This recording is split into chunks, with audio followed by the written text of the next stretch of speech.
ನೊಂದವರ ಸಹಾಯವಾಣಿಯಲ್ಲಿ ಸದಸ್ಯತ್ವ ಸ್ವೀಕರಿಸಬೇಕು ಅಥವಾ ಸದಸ್ಯತ್ವ ಆಗಬೇಕು ಅಂದರೆ ಏನು ಮಾಡಬೇಕು? ನಮ್ಮಲ್ಲಿ ಎರಡು ಥರ ಸದಸ್ಯತ್ವ ಇದೆ. ಒಂದು ಉಚಿತ ಸದಸ್ಯತ್ವ, ಇನ್ನೊಂದು ಶುಲ್ಕ ಸದಸ್ಯತ್ವ. ಉಚಿತ ಸದಸ್ಯತ್ವ ಯಾರಿಗೆ ಅಂದರೆ ಎಲ್ಲರೂ ಉಚಿತವಾಗಿ ಸದಸ್ಯರಾಗ್ಬೋದು. ಆದರೆ ಅವರು ನಮ್ಮಿದರಲ್ಲಿ ಒಂದು ಪ್ರೊಫೈಲ್ನ ಕ್ರಿಯೇಟ್ ಮಾಡಿ ID ನಂಬರ್ ಇಟ್ಕೊಂಡ್ಬಿಡ್ತಾರೆ. ಎಲ್ಲರೂ ಫ್ರೀ ಸದಸ್ಯತ್ವ. ಇಲ್ಲ ನನಗೆ ನಿಮ್ಮ ಸಹಾಯವಾಣಿಗೆ ಸಂಬಂಧಪಟ್ಟಂತೆ, ಯುವ ಸಮಾಜ ನಿರ್ಮಾಣಕ್ಕೆ ಸಂಬಂಧಪಟ್ಟಂತೆ ನನಗೆ ID ಕಾರ್ಡ್ ಬೇಕು, ಟಿ ಶರ್ಟ್ ಬೇಕು, ಟ್ಯಾಗ್ ಬೇಕು ಅಂತೇನಾದರೂ ಕೇಳಂಗಿದ್ರೆ ನಾವು 1,000 ರೂಪಾಯಿ ಸದಸ್ಯತ್ವ ಮಾಡ್ತೀವಿ. 1,000 ರೂಪಾಯಿ ಸದಸ್ಯತ್ವ ಕೊಟ್ಟರೆ 1,000 ರೂಪಾಯಿ ಶುಲ್ಕ ಕಟ್ಟಿದ್ರೆ T shirt, ID card, tag ಎಲ್ಲ ಕೊಟ್ಬಿಡ್ತೀನಿ.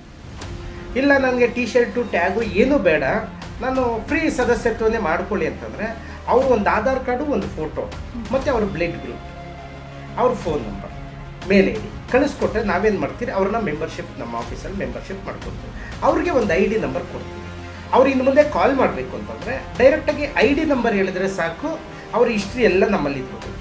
ಈಗ ಉದಾಹರಣೆಗೆ KKLAC ಅಂತ XYZ ನಂಬರ್ ಕೊಡ್ತೀವಿ. ನೀವು ಆ ಕಡೆಯಿಂದ ಜಸ್ಟ್ ಆ ನಂಬರ್ ಹೇಳ್ಬೇಕು. ಹೇಳಿದ ತಕ್ಷಣ ನಮ್ಮ ಆಫೀಸಲ್ಲಿ ಅಲ್ಲಿ ಎಂಟ್ರಿ ಆಗ್ತೀವಿ, ಒಂದು ಪ್ರೊಫೈಲ್ ಕ್ರಿಯೇಟ್ ಮಾಡ್ಕೊಂಡ್ಬಿಡ್ತೀವಿ. ಆವಾಗ ಇವ್ರು ಯಾರು, ಯಾವ ಜಿಲ್ಲೆ, ಯಾವ ತಾಲೂಕು ಎಲ್ಲವೂ ಅದರಲ್ಲಿ ಇರುತ್ತೆ. ಇದು ಎಲ್ಲರಿಗೂ ಫ್ರೀ ಮೆಂಬರ್ಶಿಪ್ಪು ಕೂಡ ಕೊಡ್ತೀವಿ.